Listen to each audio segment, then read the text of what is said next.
بسم الله الرحمن الرحيم الحمد لله وحده والصلاة والسلام على من لا نبي بعده. Dear respected viewers, Assalamu alaikum wa rahmatullahi wa barakatuh. Welcome to another brand new episode of Ask Eman, broadcasted live from the studio of Eman Channel on Sky 757. We're also live on our social media platform, that is on our Facebook page, as well as our YouTube channel. And not to forget, we're also live on our website, which is Eman Channel TV. I'm your host, Qamarul, and joining us tonight, a very well-known face, friend of Eman Channel, Shaykh Ad-Duha. Assalamu alaikum. Wa alaikum salam wa rahmatullahi wa barakatuh. First of all, thank you very much for your valuable time and welcome to Ask Eman. Barakallahu feekum. It's actually been quite a big gap. Indeed, it has been, inshallah. We'll talk about it. My dear viewers, I'd like to remind you this is a live interactive Q&A program where you can ask questions by calling in directly into the studio on 0203 515 0757. Also, you can drop us a text on WhatsApp, and that is 074 2239 8833. You can also drop us a message on our social media platform on both Facebook page or YouTube channel. Inshallah, if time allows, we'll try and accommodate all of those questions live on air. And not to forget, all our contact details are displayed on the screen. And don't forget to like, share, comment, and subscribe to all our social media platforms. That is Facebook page, YouTube channel, Instagram, and Twitter handle. Inshallah, looking forward to your call and text messages. Shaykh, let's start. I'm sure you've heard the discussion, or in fact, the press briefing yesterday, the government's new, what shall I say, restrictions or guidelines, especially people living in northern part of the England.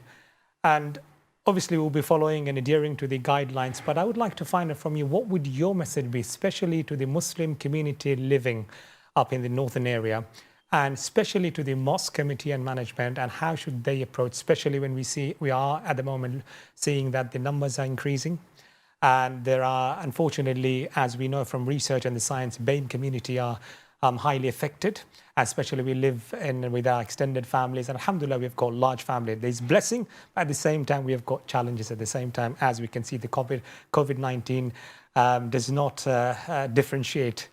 Now, what would your nasiha be, first of all? And secondly, especially to our murabbis, to our older generation, our senior citizens, especially who at the moment can't go to the mosque, or at least going for Jummah, or here and there, what would your advice be overall to the Muslim community? Bismillah ar-Rahman ar-Rahim. First of all, we proceed with patience and steadfastness, inshallah ta'ala. Whatever the circumstances are, good or bad, they're good for the believer. عجبا لأمر المؤمن فإن أمره كله له خير. أو كما قال صلى الله عليه وسلم, that the affairs of the believer are amazing. All of his affairs are good. Right? If they are testing times, then صبر فكان خيرا له. Then he is patient and it's good for him. And if they are times of affluence, of well-being, of good circumstances, then shakara fakana khayran lah. Then he is grateful and it's good for him. So whatever the circumstances are, we are patient for the sake of Allah subhanahu wa ta'ala, grateful to Allah subhanahu wa ta'ala for what good that we have. And now, specifically with reference to the COVID situation, and we've discussed this many times before, and I've made my personal position very clear, is that we have to trust that all circumstances are in the hands of Allah, and we mustn't allow one-sided narratives of qadar and tawakkul, etc., to play one side of the qadr of Allah against another side of the qadr of Allah. Mm-hmm. And it's important to remember the words of Umar radiallahu anhu here, where he gives this really important, leaves this really important piece of wisdom when he says that when you choose one possibility in a particular situation based on your decision, it may appear as though you are escaping another. The famous story when there was a plague in Syria, and he made this statement, which I think is going to be eternally relevant, that we escape from the qadr of Allah to the qadr of Allah, meaning that we can't play one off against the other. The decree of Allah subhanahu wa ta'ala is what eventually unveils itself at the final end. Up until that point, there are only our decisions based upon the circumstances that are faced by us. So just like we make decisions of good decisions that are rewarding, bad decisions that are sinful, in the same way we will make good decisions that will keep us safe, bad decisions that will put us to harm, right? And on that basis, and I think that should frame the whole issue in terms of, you know, we're not in the third world. We're in a country where information is widely disseminated. So therefore, most people have some understanding. Even people who have no background in science have some understanding of the science. And you know, and on that basis, and the safety measures are supposed to be informed by that. What is better from an economic point of view is much less clear, but at least in terms of the way the disease works, etc., the science is clear. And try to use that to inform your decisions and make sure that you remain safe, and try to avoid risk on that basis. I mean, alhamdulillah, so far masajid are open. I know it's difficult for some elders who perhaps have been restricted by the masajid from going, and it's difficult for them. But they may well have been restricted for other reasons. Sometimes elders are restricted because they are less mobile, you know, or other health conditions restrict them. So this is part and parcel of life, and Allah subhanahu wa ta'ala rewards based on intention. So I would say keep yourself, follow the guidelines, particularly the science around the disease. Follow the guidelines to keep yourself safe and your family safe. And please, for Allah's sake, don't go all maverick and, you know, make silly kind of broad brush statements like, oh, it's all nothing, and so on, because if it was nothing, people wouldn't be dying, people wouldn't be sick in hospital and so on. Yes, some of the finer details may be subject to various theories and various agenda, etc., etc., but at the heart of it is a basic reality, which is that there is a disease out there. It is contagious, right? And people do get seriously sick. And by now, I think most of us know people get sick because we probably know someone who's got sick. We probably know somebody that's passed away. So on that basis, you know, I don't think this issue, hopefully, needs to be repeated anymore to people, because people know what the score is.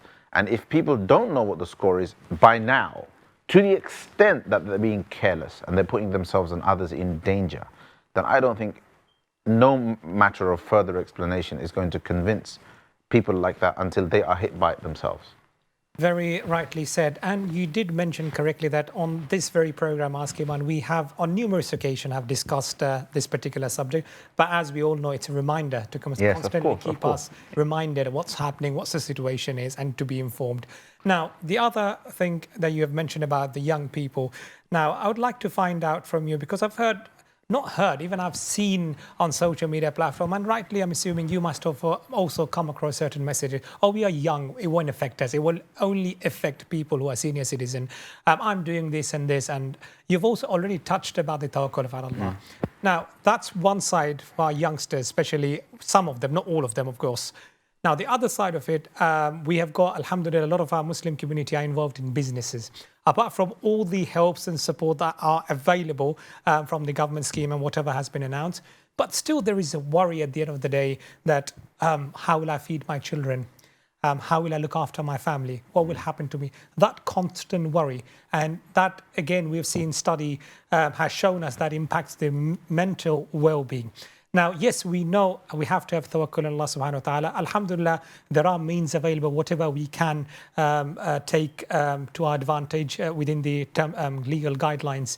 Now, but still there is that constant fear of lack of job or loss of job or business, etc. And that fear, whether someone says it or not, it's still lingering in the back of the head. And some people are even, we can see the way they are putting it out on the social media platform. One may wonder that are they not crossing the tawakkul of Allah subhanahu wa ta'ala, as if like they know better than Allah subhanahu wa ta'ala. What would you take beyond that? Well, we have to balance. I don't like speaking in absolutes in these matters, right? And these things are not as so absolute, which is why the questions of qadr are complex and they're difficult. And therefore, you know, we face a situation where we have to balance the baseline, which is trusting in Allah and rida bil qada. We trust Allah. What that means is, that doesn't mean that all circumstances will end up in our favor. If that was the case, then Anbiya wouldn't be tested, right? And Anbiya are the most tested. They live some of the most difficult lives that we've seen in Islamic history. So therefore, trusting in Allah subhanahu wa ta'ala isn't about having it easy, isn't about having it comfortable, isn't about never facing difficulty. Trusting in Allah subhanahu wa ta'ala is about trusting in the wisdom of Allah subhanahu wa ta'ala in all circumstances, good and bad. It's وَالْقَدْرِ خَيْرِهِ وَشَرِّهِ. That believing in qadr is to believe that the good of it and the bad of it is from Allah, right? Qadr, believing in qadr isn't وَالْقَدْرِ خَيْرِهِ وَخَيْرِهِ, right? It's not all good, right? Nor is it all bad. There are ups and downs. So that's the first thing. So that is your bottom line. I think inshallah ta'ala, hopefully we can all, that is a spiritual station. That by no means it means that we have to ignore matters that are practical matters of earning a livelihood, as well as some of the perhaps some of the issues that are to do with holding the government to account and making our voices heard with regards to perhaps legislation or decisions or etc., either locally or nationally, that may be going against our best interest. So I'm not implying, I'm not going to undermine people's concerns with regards to their livelihood and say, oh, just accept whatever comes. If it seems, if there is a local decision with regards to lockdown or restrictions, etc., that seems to be detrimental to your business needs, then then please be active and do make your voice heard and do perhaps engage in the necessary fora to suggest alternative solutions and so on. Make your voices heard, remain active in that sense. So tawakkul does not preclude economic activity. Okay. Both in terms of specific economic activity with regards to oneself, whether we have our jobs or don't have our jobs, and nor does it preclude more wider kind of collective economic activity. The key is that whatever the end result is, we accept. Right? That is tawakkul, and that is qadr. And of course,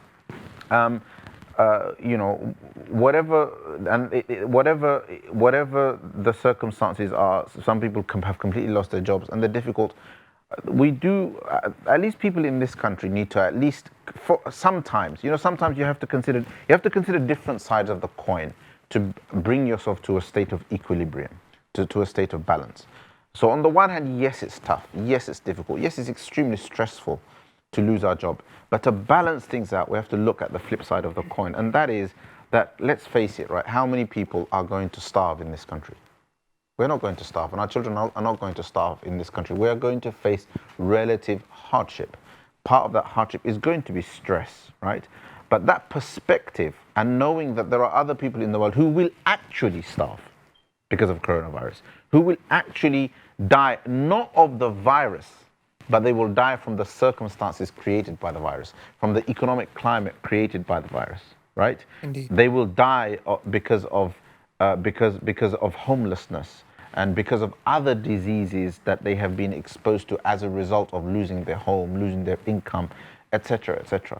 So therefore, people will end up having to commit crimes, and people will end up women will end up exploited, children will be exploited as a result of the economic climate created by COVID in other countries where we don't have, where the resources that are available to us here are not available.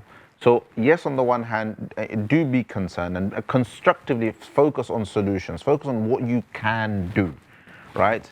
Don't worry too much about what is beyond your control, because that's when things get too depressive.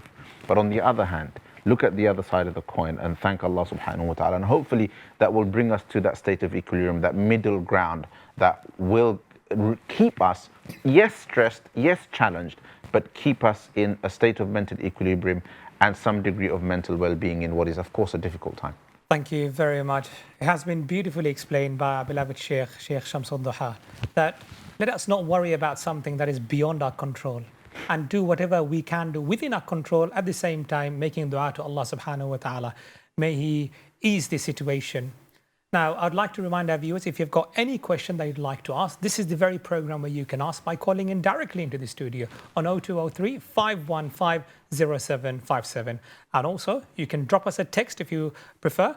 Then it should be sent on 074 2239 8833. And if you've got any question that you would like to get it answered by our beloved Shaykh Ad-Duha, then please pick up the phone and directly call into the studio, and inshallah, we'll be taking your call. Now, Shaykh, coming back to another subject which is your favorite with regards to education. Now, I'm not talking about the secular education because I know and we all know how it has been affected, impacted, and we all know day in, day out, we're hearing about it on our news. But my focus will be on Islamic education, especially the maktabs. Due to this situation, the masajid have been closed.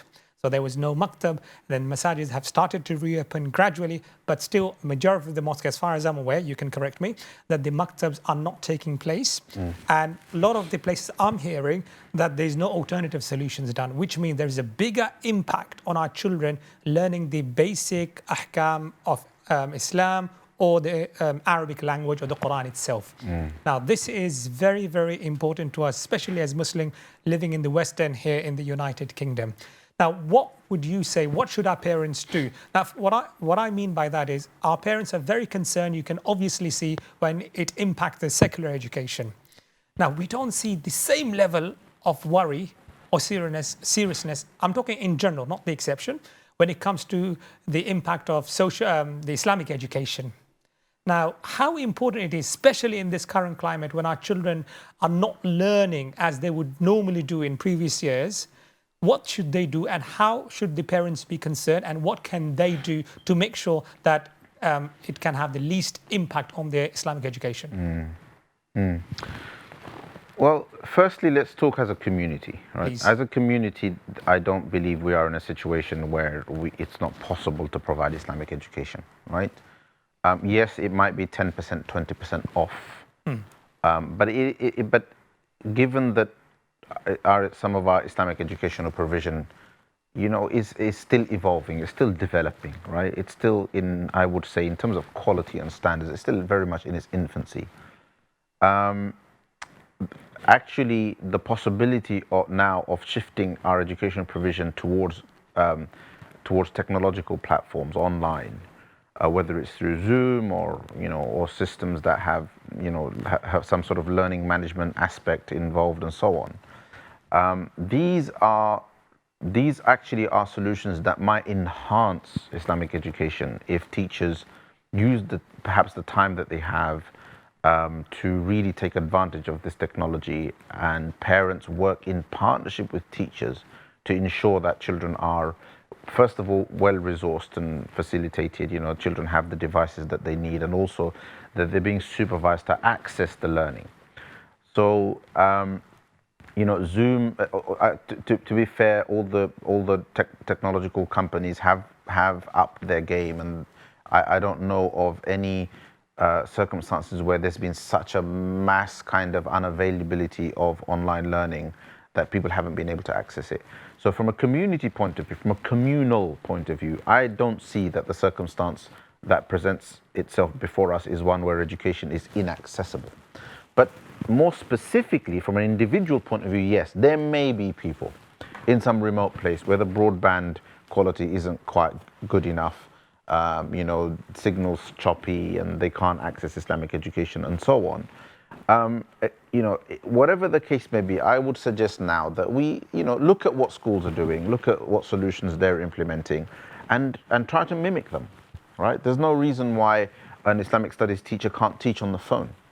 Meaning, I remember once witnessing a famous Shaykh al-Hadith from India on a tour in this country, teaching his Hadith dars over the telephone to his students in India. Wow. Right? And this was when online learning through platforms like Zoom, etc., wasn't as popular. But he was committed to teaching his lesson. His students were committed to studying the lesson. Right? It was one telephone line to another telephone hooked up to a microphone so that it would be so that the sound would be amplified. And there you go. The lesson is happening, right? Meaning that where there is a will, there is a way, as they say, right? So therefore, what could be a concern is if, inshallah, this isn't the case, but if parents aren't giving it the same level of importance as school education, then it's a problem, right? But I am confident that the teachers are there and ready, and the teachers are there, and as long as the parents remain kind of willing to supervise and oversee it, then things could be better, right, than before. And a lot of the technological solutions are free, right? Zoom, it has you have the 40-minute cut. 40 minutes is a lesson, right? Some places, some education institutions have 40-minute lessons, right? So you have free solutions. You've got LMS solutions like Schoology and platforms like that actually provide quite a substantial amount of resources for free. So that it's not only is it possible to teach live over Zoom, but it's possible to have recorded content over using these LMS type platforms and so on. So a lot can be done completely for free, and I think it's a good thing that now, although 6 months ago, a year ago, people who wouldn't have ever thought of the possibility of teaching online now are quite kind of savvy, right, in terms of being able to teach online and so on. I think this is all good for the future, because it means that everyone has explored alternative possibilities in terms of learning, which actually means that in the future, the likelihood of people completely missing out on Islamic education is now far less, because on the one hand, the receivers of education are willing to try alternative solutions, and on the other hand, the providers of education, the teachers, are willing to try other ways to reach people. I think it spells good. The rest is down to our commitment. The solutions are there. People in these countries have no excuse whatsoever. There is no excuse. Thank you very much. Inshallah, we'll come back to that. Our Shaykh was discussing about the importance of education, and in particular Islamic education. Now let's see, it's time for a call. Let's see who's there tonight. The first caller on the line. Assalamu alaikum. Alaikum salam, how are you? Alhamdulillah, fine, thank you. Thank you very much for calling in. I understand you're calling all the way from Toronto? Yeah, I'm calling from near Toronto. Thank you, Jazakallah khair. If you can slightly speak up, or I can request the control room to slightly enhance or increase the volume. Yes, brother, what's your question? Yeah, so my question, or is that fine? Yes, it's fine now. Please go ahead. Yeah, so my question basically had to do with voluntary prayers and like sunnah prayers. Like, for example, specifically for like dhuhr, or like, well, mainly specifically for like dhuhr, the sunnah and voluntary prayers for dhuhr. Like, is there any are there any narrations or anything specific to how long they should be? Because to be honest, I feel like I could sometimes get into excess with it, and I'm just wondering if it like you know what I mean? Like, is there like I think it's clear. Sheikh, do you have any additional question? It's clear to you. No, yeah, I understand. Question is clear. Jazakallah khair. Thank you very much, brother. I think the question is clear. Thank you very much for your calling. All the way you're calling from Toronto. Much appreciated. Inshallah, continue watching the program. Sheikh will answer the question now. Sheikh, tafadhal. Okay, so the question is about voluntary prayers and what the extent of it is, because a person can get carried away if they let themselves keep praying. So first of all, there are different types of voluntary prayers. A kind of unrestricted voluntary prayer, which is a prayer that is not associated with anything else, right? It's just a voluntary prayer on its own, doesn't have a time or a number, right? So in terms of limit. So therefore, you can any time outside of the makruh times, the undesirable times for prayer, which is at the time of sunrise, at the time of sunset, and at the time of noon, around 20 minutes in each one of those time areas. And after performing the fard of the asr and at fajr time, other than the 2 rakats of fajr, 2 sunnah rakats of fajr, excluding those times, you can pray any amount of nafil at any time. Okay. So that's when we talk about unrestricted voluntary prayers, what we deem to be just nafil, but not nafil associated with another prayer. Okay. Which brings us to the question, which is that the sunnah prayers, or the voluntary prayers, and depending on which fiqh you follow, there are different levels of emphasis associated to them. But generally, the voluntary prayers before and after prayers are not what we call unrestricted voluntary prayers, but rather associated voluntary prayers. They're known as the sunan rawatib, and the reason why they're called sunan rawatib is because they are in the hadith. They're mentioned associated with the fard. Okay. So they are for example, for dhuhr, it's 4 rakats before the fard and 2 rakats after the fard. Okay. Right? For isha, it's 2 rakats after the fard. For fajr, it's 2 rakats before the fard, and so on. And in the famous hadith that talks about the sunan rawatib, 12 rak'at are mentioned in total in the day, for which a person is rewarded a house in Jannah, and there are other virtues mentioned. So these Sunan Rawatib in the Hanafi madhab, for example, are not regarded as the same as other Nawafil, because other Nawafil, if you pray them, you're rewarded. If you don't pray them, you're not sinful. Okay. Right? However, the Sunan Rawatib in the Hanafi madhab are Sunnah Mu'akkada. Some of the other fuqaha use the same terminology. I believe this terminology exists in the Hanbali madhab as well, that they are an emphasized sunnah which should not be missed without an excuse, and that if a sunnah mu'akkada is missed without an excuse and habitually, so without an excuse and habitually, then it is the same as committing a makruh tahrimi, which is essentially a sin, right? Yeah. It's the opposite of it's like missing a wajib. So therefore, so you have to distinguish between the Sunan Rawatib and the Nawfal that aren't Sunnah Rawatib. Okay, inshallah. Thank you very much for that clarification. I've got some additional questions, but inshallah I'll ask you after the break. After My the dear break, viewers, it's time for a short So perhaps break. the brother should also stay online, inshallah. Inshallah, no problem. Thank you. It's time for another break, or in fact, our first break for tonight's show. Do stay tuned. You're watching Ask Eman live on Eman Channel on Sky 757. If you've got any question, then please feel free to call in or text us. Inshallah, we'll be right back in a few moments. Stay tuned. Thank you very much.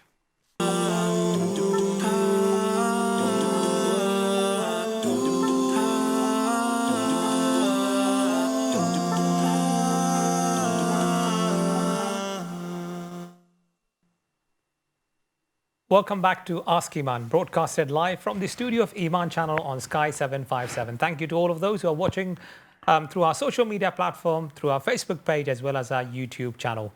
Inshallah, this is a live interactive program where you can ask questions by calling into the studio on 0203 515 0757. Alternatively, you can drop us a text on WhatsApp, and that is 074 2239 8833. You can also leave us your comments, suggestions, feedback if you have any on our social media platform, and inshallah, if time allows, we'll get it answered on this show in conversation with none other than Shaykh Ad-Duha. Before we went into the break, there was a brother who called in all the way from Toronto asking about the Sunnah and Nawafil. I'll be asking a little bit of additional question due to the limited amount of time I couldn't ask in the first segment. Inshallah, we'll continue our discussion, and after that, I'll be going straight to the caller. I understand there is a caller already on the line. Thank you very much. If you can kindly wait patiently, I'll be inshallah straight away taking your phone call after this discussion. Shaykh, in brief, if you can explain, because you've used certain Arabic terminology. So Sunan Rawatib in the Indian subcontinent, for example, people from India, Pakistan, Bangladesh know that as Sunnah Mu'akkada. And most people, if they've studied even a little bit, they'll know what Sunnah Mu'akkada. Sunnah Mu'akkada is an emphasized Sunnah. That means it shouldn't be missed without a valid excuse. I see. Right? And if it's missed habitually, then most Hanafi fuqaha will say that it's sinful to miss it habitually. So the 12 rak'ats, for example, the 4 rak'ats before Dhuhr, the 2 rak'ats after Dhuhr, so that's 6, right? 2 rak'ats before Fajr is 8, and then you've got 2 rak'ats after Maghrib, 10, and 2 rak'ats after Isha, 12. These 12 rak'ats are what we call Sunan Rawatib. The Hanafis call them Sunnah Mu'akkada as well, and these are the most emphasized of the voluntary prayers before and after the Fard Salah. Okay. In addition, there's 2 rakats before Asr, 4 rakats before Asr, 4 rakats before Isha. There's 2 or 4, right? So, both are possible, both are permissible. These are what we call the non-emphasized sunnah, and in terms of emphasis, it's the same as a nafal. I see. Right? It's the same as like the 2 rakats of nafal after Dhuhr. Similarly, there's 2 rakats of nafal after Dhuhr, 2 rakats of nafal after Maghrib, 2 rakats of nafal after Isha. Okay. So these are, if you like, the prayers, the voluntary prayers associated to the fard prayers. I see. One can simply limit themselves to that. Right? So if you want a limit that's to do with the Dhuhr prayer, the Asr prayer, the Maghrib prayer, the Isha prayer, then what I've said are your limits. And that's exactly how the fiqh books will explain it as well. Beyond that, you have the unrestricted nafal, which is as long as you avoid the makruh times I mentioned earlier, you can pray as many as you want or none at all. The more you pray, the more rewarded you are. Jazakallah khair. All right? And of course, there are other specific nawafil in the day, like tahajjud, like Salatul Duha, etc. Perhaps you can, look that up separately. Those are more virtuous than the unrestricted nafal. I see. right? So something for which there is specific virtue mentioned in hadith is more virtuous than an unrestricted nafil that you just pray at any time. Thank you very much. There's a lot of the information there, so much appreciated. You wanted it to be short, so. No, inshallah. Thank you ever so much. And if you have any questions regarding any sunnah or nawafil and you would like to find out more in detail, then this is the very program where you can call in directly to the studio or drop us a text, and all the necessary contact details are displayed on your screen. Let's move on to our caller. Let's see next who's on the line. Assalamu alaikum. Assalamu alaikum. Can you hear me? Yes, I can hear you loud and clear. What's your question, my dear brother? Yes, thank you very much. Yeah, my question is very simple. In many countries, I've come across a fact. Some people are like to greet a ruler, like a king or president, or even sometimes a sheikh, kissing the hand and bowing like doing a ruku'. And I wanted to know, is it something legit in Islam? Can we do this? Okay. Or not? And to know if there is any basis in Islam in doing such an act. Okay. Any other question? Yes, and the last question, please. In terms of, having the beard as a sunnah, keeping the sunnah, I wanted to know, is it's authorized or not to trim it, and until which extent? Okay, you mean the length of the beard? Yes, yeah, length, okay. yeah, the length. Thank you ever so much. Any other questions? No, it's fine. Thank you very much. Thank you. Two important questions. Let's start with the first one. Kissing the hands of a shuyukh or a ruler, or bending or bowing down. Okay, so if we're looking for precedent in the sunnah, then there is precedent for kissing the hands in the sunnah. Okay. Because people kiss the hands of the Prophet ﷺ. But that's if we are looking to see, if we are asking the question, is this a sunnah of some kind? And according to, I read a specific paper on this, and the ulama do not see this as a matter of sunnah, but more a matter of custom. Cultural tradition? Yes, more a matter of custom and cultural tradition. And therefore, the question of permissibility or impermissibility would depend on whether it was something that was just customary where they are. Provided that the practice, what they are engaged in, is not something that is exclusive to worship. Okay. So in the case of kissing the hands, we know that kissing the hand is not something that is exclusive to worship, and therefore, that would be permissible to do. Right? It would be just mubah. It's like, if it's customary, it can be done, right? I mean, on that, the only caveat I would add is just people, ulama, scholars, as well as public, should be a little bit wary of what the Prophet ﷺ said about himself. He said, "La tutruni kama atratin nasara Isa ibn Maryam." Don't go to excesses with your expression of love towards me, the way the Christians went to excess with regards to Isa alayhi salam. And to me, that seems like a really useful lesson to kind of temper how we treat our mashayikh and our respected people, and not to kind of idolize them to a level that it becomes impossible for their egos not to be negatively affected. And at the same time, ulama should resist the idolization as much as they can. Unfortunately, right? We live in a culture now, this is a celebrity culture. No, it's bad. So I'll be straight up, it's bad, right? It's no good. Don't tell me that it's hard enough, right? People calling you Shaykh and Maulana and etc., etc. The ulama are human beings, and they are just as at risk of the wasawis of the shaitan and the pitfalls of the nafs. And then on top of that, you have people lavishing praise and etc., etc. It's hard enough. On top of that, there's people kissing your hands and so on. Honestly, it's dangerous for the mashayikh. I'm saying this for the ulama and for the mashayikh and for the tullab al-ilm, that you should push people away and say, look, akhi, let's just shake hands, let's not go that far. Because it's dangerous for you. It's dangerous for you. You are saying it can lead to certain other things. Now, ordinary people, you should show respect, right? You should, of course, show respect. And we should respect our ulama and respect the mashayikh. But let's respect them in more universal ways, right? Use good words and kind words, and yes, call them by a title, not a problem. And don't do the whole, if kissing hands and things like that are not part, it's not part of your custom, right? Don't do it. Fine. Why take it on as an additional thing?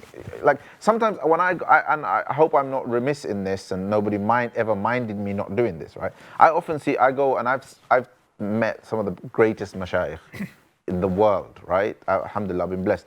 And I've seen people kiss their hands, etc. And sometimes they show reluctance, sometimes they don't. And I've just avoided it because it's not customary to me. Why would I do it?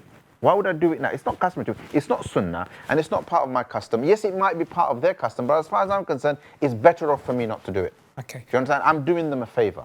So that's one thing. The other thing is ruku'. Now, I don't know of any culture where people do ruku'. You mean, I mean, bit of bowing down? Yes, bowing. So a bit of bowing, I would say, if it's just a little bow, like in some cultures in the Far East and places like that, it's a normal custom for them to bow a little bit. That slight bow is not a ruku', and therefore I wouldn't say that it belongs in the category of something that is exclusive to worship. A full ruku', the way it's done in salah, a full sujood, the way it's done in salah, would be haram. Okay. Right, because that is something that is exclusive to ritual worship. Fair enough. And I have to be clear on the other side. If some custom allows it to do it, and if we are alien to that, then how should our opinion be formed?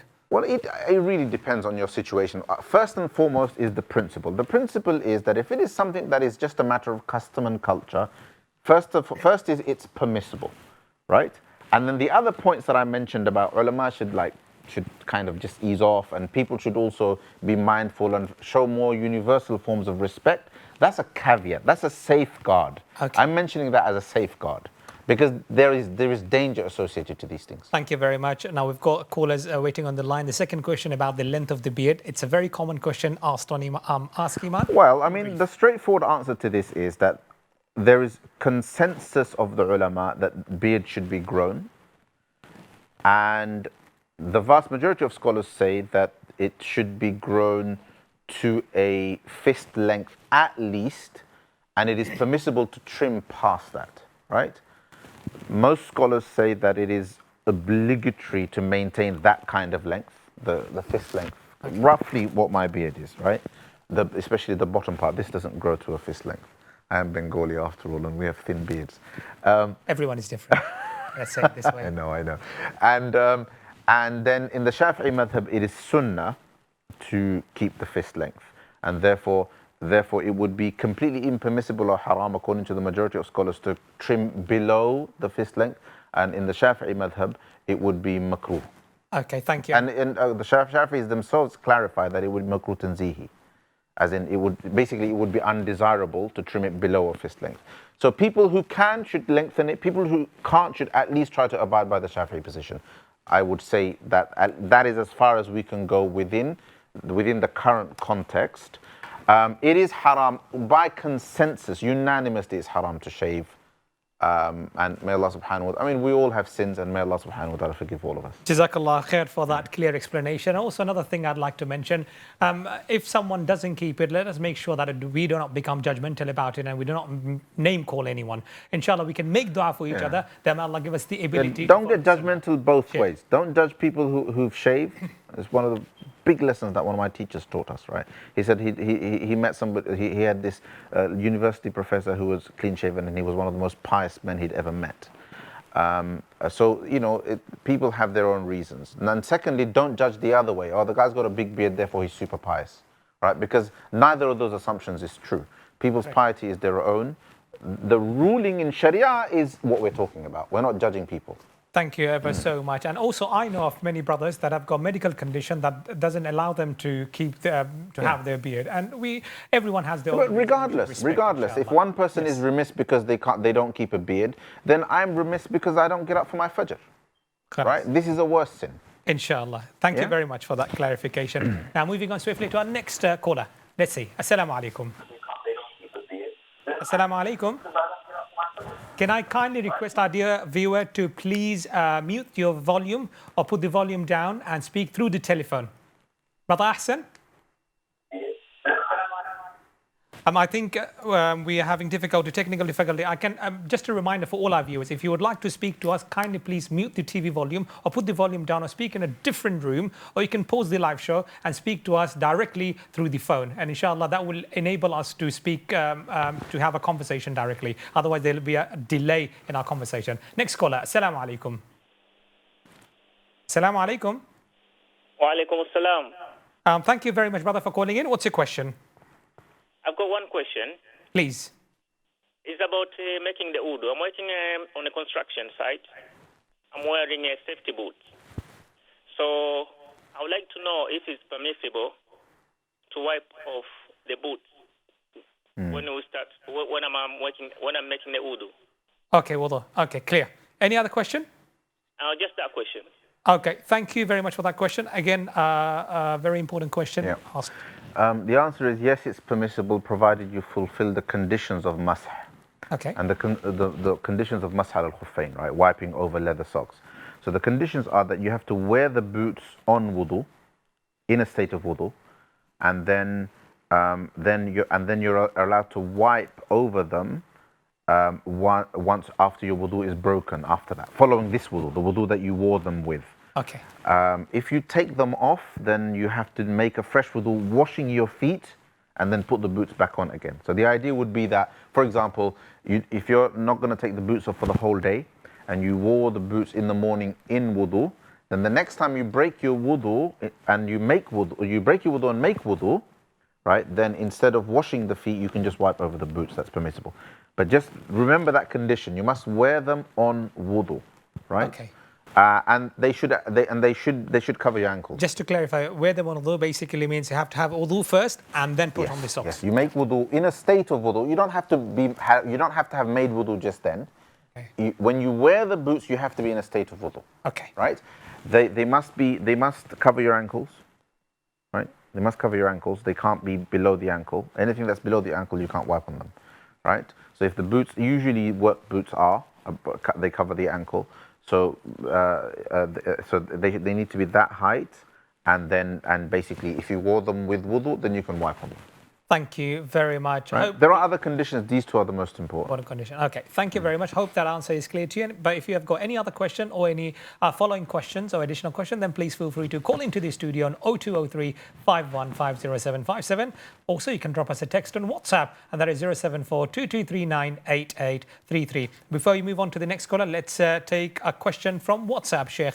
I assume it's from a sister.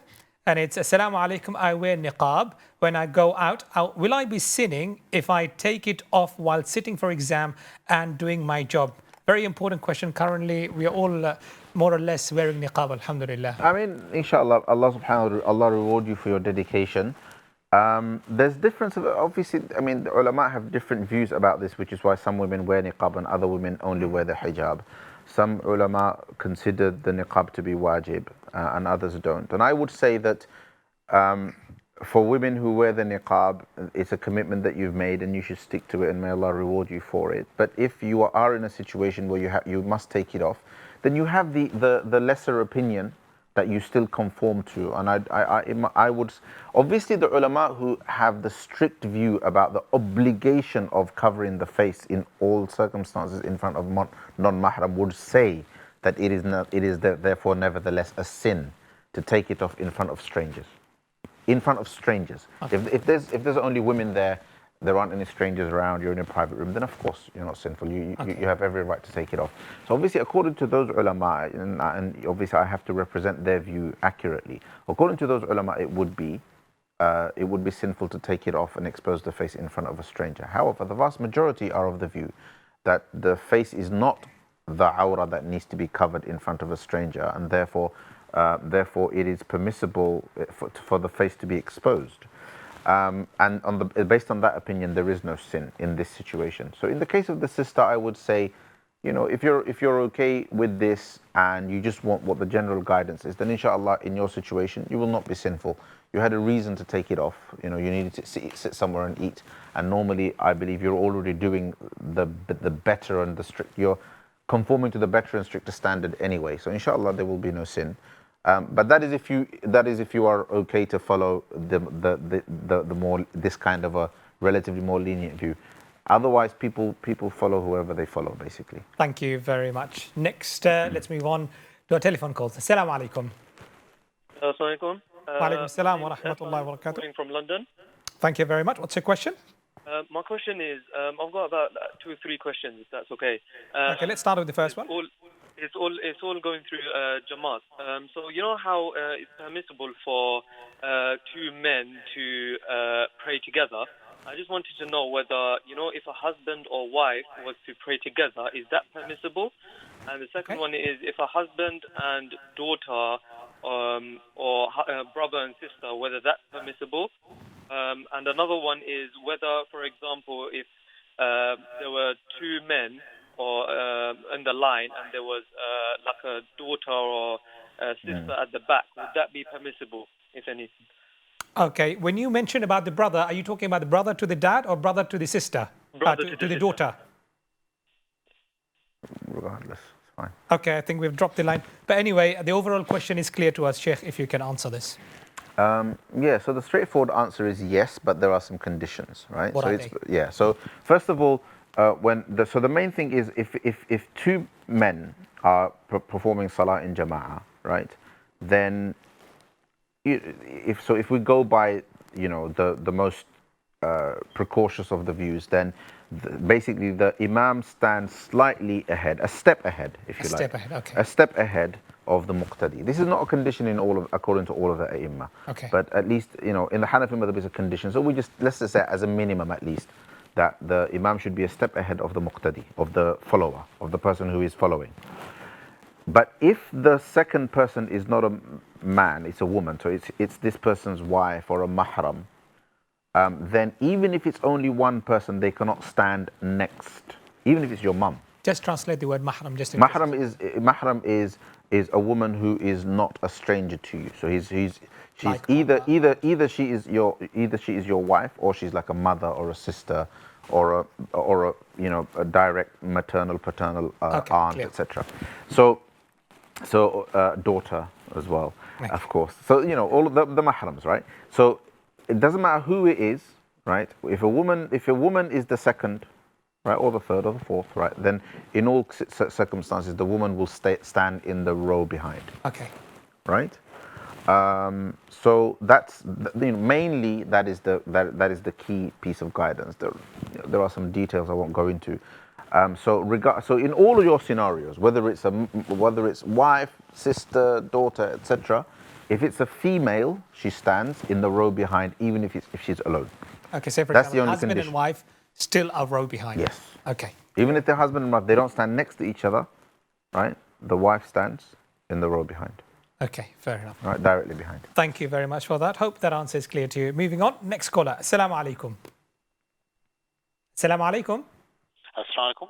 Wa alaikum assalam wa rahmatullah. Thank you very much for calling in. What's your question, brother? Okay, the question regarding the flu jab, is it permissible for us? Because it says gelatin comes with animal fat, something like that?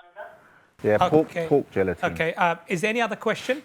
One more question regarding Bitr Salah, because I'm really confused how to pray that 3 rakat Salah. Some scholar says is same like the Maghrib, and somebody said no, you can't pray like Maghrib. You have to pray different way. Can you just please explain what the Sunnah way to do the Salah? Exactly, Sheikh. Thank you. Okay, no problem. Thank you very much for those two important questions. Sheikh, we're coming to the end of the program. Let's Muslims shouldn't use the flu vaccine that has pork gelatin in it, right? You should try to secure an alternative. So if your children, if that's what's being provided in schools, politely let the school know that for religious reasons you can't find it and you'll seek an alternative for your children. That's one thing. The second thing is the witr. Yes. Right. So that one's clear, right? So usually the context is that the schools offer it to the children. Okay. The flu vaccine. If it is the one that has the pork gelatin in it, then we shouldn't take it because it is not something that would go down as a necessity for which a haram substance can be used. Okay. And I do believe alternatives exist, right? Okay. So refuse the school one, find an alternative if you feel you want your children to be safe and vaccinated. With regards to the witr, the bottom line is that there are so many different ways in which the witr salah has been transmitted from the Messenger of Allah sallallahu alaihi wasallam, which has become the basis for lots of different views. Mm-hmm. And you should follow the view that you are accustomed to. So, for example, if you're from India, Pakistan, Bangladesh, most people follow the Hanafi madhab. That's what you've grown up with. Then perform witr in that way, which is you pray the 2 rakats normally, and then in the third rak'at you recite the surah, the Fatiha and the surah, and then you make takbir tahrima, Allahu Akbar, and then you recite the qunut, the dua of qunut.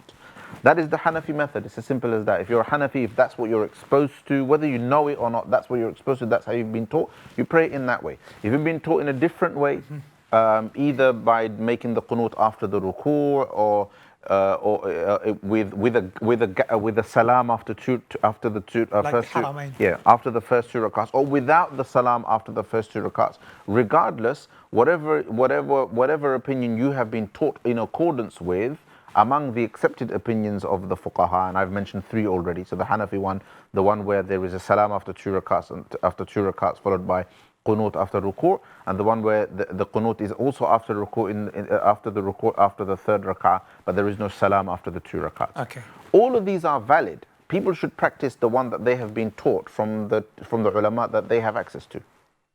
Okay, so these are different methods, and if someone wants to learn, for example, if they're following a particular one, but they want to learn a different method, so they can mix and. Why would you? Why do you need to? If they're all valid, if they're all valid, then why would you? I see. Meaning, from an Islam, I don't want to use a fancy word here. I was about to say epistemological. From the point of view of how Sharia works, how Islamic fiqh works, as if you are learning off somebody else, if you are learning off a teacher, okay, right, and you have learned one of the many different methods, right? So say you've learned, you're from a country where most people are Hanafi, so you've learned, that's my background, right? Okay. I've grown up as a Hanafi, that's what I've studied, that's what I'm accustomed to. That's mostly what I teach here. When I give an opinion here, mostly it's based on the Hanafi madhab. If I know the other schools, I mention it. If that is your situation, there is no virtue in seeking out another opinion. There's no virtue. There is no mandate to do that. The only mandate to do that is if you're a seeker of knowledge. If you're a student of knowledge and your knowledge takes you to a different opinion, then it's valid. But if you're a follower, if you are following the teachings of teachers, etc., then you have no mandate to do that. There is no additional virtue for you to do that. Thank you very much. I think it's loud and clear. And unfortunately, like always, I would love to carry on the discussion, but our time is up. And I'd like to once again thank you very much for your valuable time, and hopefully I'm looking forward to doing many more shows with you. Inshallah. Jazakallah khair. With this, my dear viewers, we have come to the conclusion of tonight's program. Just to clear about the flu job, if there is any issues, as Shaykh has mentioned, if there is an alternative available, then please do seek those alternative available if it's available. However, we are not giving any medical advice on this show, so please do consult a qualified practitioner, a qualified doctor, as well as qualified alim if need be, to find out any more details, and inshallah act accordingly. If you'd like to watch the repeat of this program, then we are always there on social media platform, on Facebook page and YouTube channel, so please feel free to watch it again, share it on your social media platforms, and let the friends and family be aware of it. That's all from us for tonight. Until next time, subhanakallahumma wa hamdik, nashhadu an la ilaha illa ant, nastaghfiruka wa natubu ilayk. Wassalamu alaykum wa rahmatullahi wa barakatuh.